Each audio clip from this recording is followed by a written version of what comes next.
Assalamualaikum students, our today's topic is biomolecules. Biomolecules, this is biology of class 12th and MSc life science net students, UGCR students can also get benefit from it. First of all, we will study biomolecules and the name of the chapter is molecules and their interaction relevant to biology. This chapter 1. Biomolecules means bio means life and combinedly, biomolecules are biological molecules. Biological molecules. The biomolecule is made up of some important elements and is basically a carbon-based organic compound produced by living organisms. I will pen it down for you. Biomolecules जो है मुझे पता है कि जो सबसे पहले students मैं आपको याद दिला दूं कि जो केमिस्ट्री है बायोकेमिस्ट्री है इसकी तरफ से जोलॉजी वालों का ज़्यादातर मतलब इंटरेस्ट नहीं होता है but I promise you I will make you learn this lesson the way I have learned it और आपको बहुत आसानी हो जाएगी यू माइट हैव डाउट्स और अगर आपको कोई भी डाउट हो but I will try best to clear it after completing this lesson. तो बायोमोलिक्यूल जो है इज मेड अप ऑफ सब important elements but basically what is biomolecule सबसे पहले हम पढ़ेंगे बायोमोलिक्यूल जो कि बायोलॉजिकल मॉलिक्यूल है ये क्या है तो biological molecule means a carbon based organic compound okay students और अभी प्रोड्यूस कौन करता है it is produced by cells like living organisms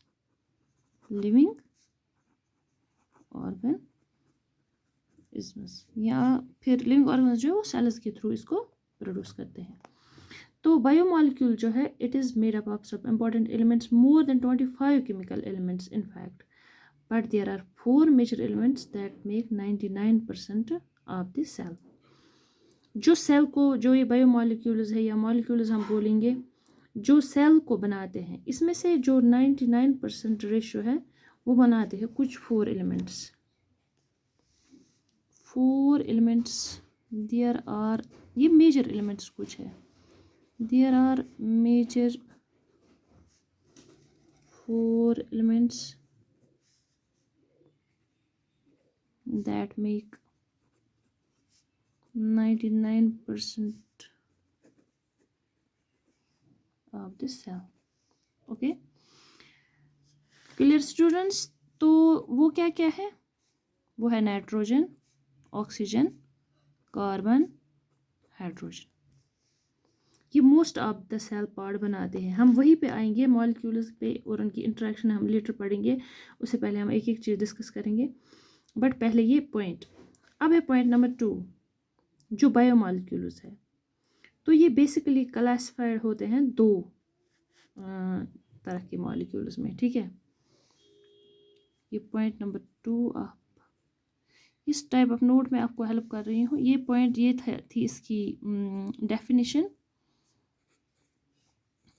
मैं यहाँ पे पेन डाउन की ये डेफिनेशन है ये यहाँ पे पॉइंट 1 है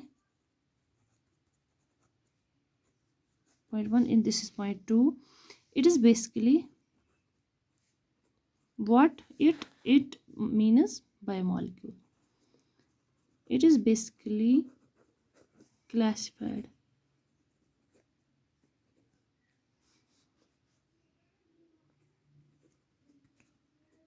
into 2 types okay clear तो basically 2 types में है micro first is micro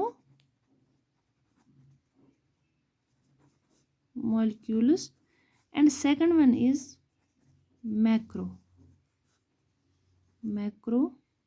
molecule this is MICRO micro is MACRO macro okay and this small one is this is micro means small and macro means big okay clear तो students before turning a page मुझे I hope कि आपने सारा कुछ pen down किया होगा तो उसके बाद अब जो ये माइक्रो मॉलिक्यूल्स है, इसकी एग्जांपल हम देंगे।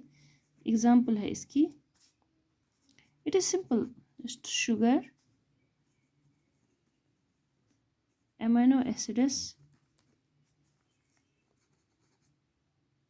this is NU, nucleotides like RNA DNA, जिसको हम बाद में मतलब बनते हैं, एंड फैटी एसिड्स। क्लियर? अब है मैक्रो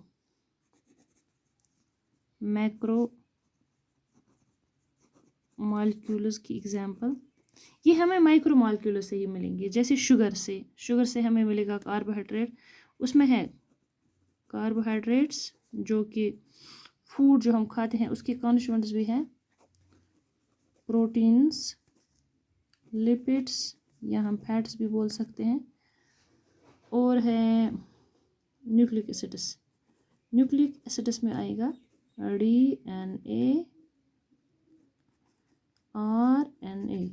ओके, तो स्टूडेंट्स जो माइक्रो मॉलिक्यूल्स है, मैक्रो मॉलिक्यूल्स हमें माइक्रो मॉलिक्यूल्स से, जैसे शुगर से कार्बोहाइड्रेट, अमीनो एसिड से प्रोटीन, न्यूक्लियोटाइड्स, अमीनो एसिड से प्रोटीन, न्यूक्लियोटाइड से ये RNA DNA, और फैटी एसिड से लिपिड्स। ठीक है, ये हमें इसी से मिलेगा। तो आई होप कि ये दो चीज़ें आपको समझ आई होगी। अब है इनकी मतलब लाइक हम पढ़ेंगे एटम। ठीक है, हम जैसे स्ट्रक्चर इनका पढ़ेंगे हम पहले। तो स्ट्रक्चर के लिए हमें मॉलिक्यूल का स्ट्रक्चर पढ़ने के लिए, लाइक मॉलिक्यूल किससे बनता है, मॉलिक्यूल जो बनता है वो बनता है, मॉलिक्यूल बनता है एटम से। ओके, तो ये जो एटम है, एटम आपको पता होगा कि मतलब जैसे दो मॉलिक्यूल मिलते हैं, लाइक ऑक्सीजन का मॉलिक्यूल मिलेगा प्लस दूसरा ऑक्सीजन मिलेगा, तो ये बनेगा O2 मॉलिक्यूल,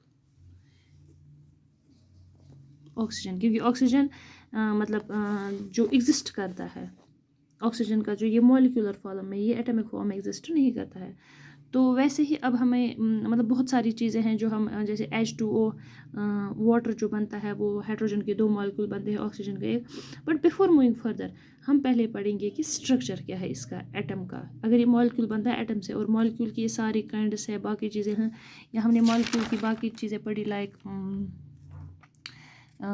जो हम बायोमॉलिक्यूल्स में पढ़ रहे हैं, फिर हम मॉलिक्यूल्स और उनकी इंटरेक्शन भी हम पढ़ेंगे आगे आगे। लेकिन पहले ये सब बेसिकली क्लासिफाइड के, या मॉलिक्यूल है क्या, ये कार्बन बेस्ड बायोमॉलिक्यूल्स जो है कार्बन बेस्ड ऑर्गेनिक कंपाउंड्स हैं। तो हम टॉपिक से ना डाइवर्ट होते हुए पहले हम आएंगे स्ट्रक्चर ऑफ एटम पे। स्ट्रक्चर ऑफ एटम में आपको पता होगा जॉन डाल्टन, आपको याद होगा जॉन डाल्टन। तो बच्चों, जॉन डाल्टन ने क्या किया, 1809 में एक एटम को बोला गया कि ये हार्ड है, दिस हार्ड। मेरे पास अभी बोर्ड नहीं है, बट इंशाल्लाह मैं लाऊंगी, तब तक आई होप कि you will adjust with me. Hard, dense और स्मॉलेस्ट जो इनडिविजिबल पार्टिकल है, स्मॉलेस्ट इनडिविजिबल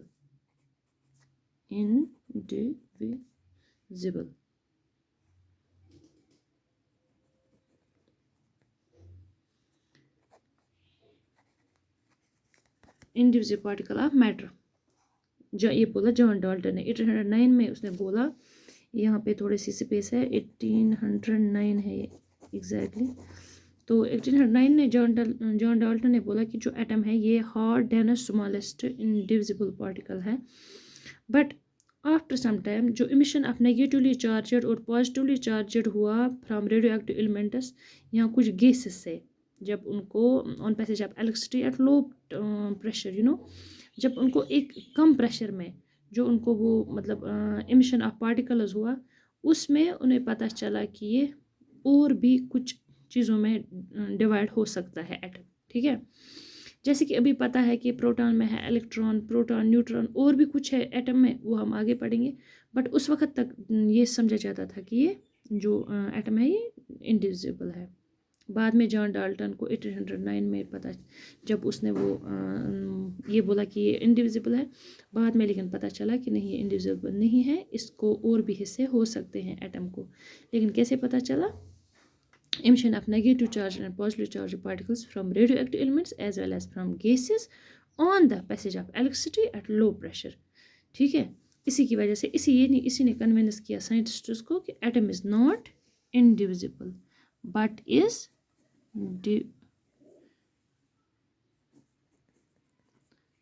डिविजिबल। ओके, ये कन्विंस किया इस सारे मतलब जो भी हुआ लाइक ये इमिशन ऑफ पार्टिकल्स हुआ कि इसकी वजह से।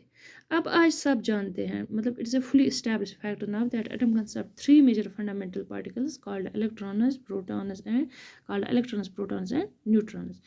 तो बट बिफोर मूविंग फर्दर मैं आपको याद दिला दूं कि प्रोटॉन, न्यूट्रॉन और इलेक्ट्रॉन के बगैर एटम में और 4 पार्टिकल्स भी है, एंड वो आपको पता होंगे कि वो है न्यूट्रॉनियम। ठीक है, न्यूट्रॉन आपको पॉजिट्रॉन और है मीजॉन और है एंटीप्रोटॉन। तो आज ये मतलब वीडियो ख़त्म करके मैं दूसरा वीडियो पे आपको वो उसके बारे में बताऊंगी। Thank you.